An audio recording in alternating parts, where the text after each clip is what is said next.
And সবাই কেমন আছো? সো বন্ধুরা, আজকে আমার একটা শ্যুট ছিল মল্লিক সিনেফিক্সের তরফ থেকে। আমাকে একটা ব্রাইডাল শ্যুটের জন্য ইনভাইট করেছিল।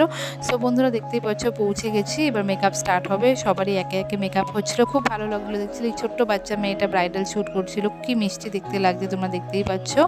সো এরকম একে একে সবারই মেকআপ হচ্ছিল। তো দেন এবার আমার মেকআপ স্টার্ট হয়েছে। খুব এক্সাইটেড ছিলাম কেমন লাগবে জানি না। তো দেখতেই পাচ্ছ মেকআপ করছে দিদিটা। তো চলো, তোমাদের ফাইনাল লুক তোমরা দেখতে পারবে। আমিও ব্রাইডালের উপর একটু হালকা শ্যুট। তো দেখতেই পাচ্ছ শাড়ি পরে রেডি হয়ে গেছে। এখনও অর্নামেন্ট ক্যারি করিনি, অর্নামেন্টটা অবশ্যই পরবো। তো দেখতে পাচ্ছ অর্নামেন্ট পরে নিয়েছি, একটা রেড ব্লাউজ, হোয়াইট শাড়ি। তো জানি না কেমন লাগছে, তোমরা কমেন্টস করে জানিও কেমন লাগছে। তো আমি ব্রাইডালের মধ্যে সিম্পল লুকস, তো আমার মতোই একজন একটি ছোট্ট বোন, ও ব্রাইডালের জন্য রেডি হচ্ছিল। তো আজকে বেসিক্যালি ব্রাইডাল শ্যুটই ছিল। তো আমিও ব্রাইডাল শ্যুটের জন্য সিম্পলের উপর একটু গর্জিয়াস লুক দিতে বলেছিলাম। তো এই লুকসটা আমাকে ক্যারি করেছে। তো কেমন লাগছে তোমরা জানিও। তো শ্যুট শুরু হয়ে যাবে, রেডি হয়ে গেছি। দেখতেই পাচ্ছ শ্যুট শুরু হয়ে গেছে।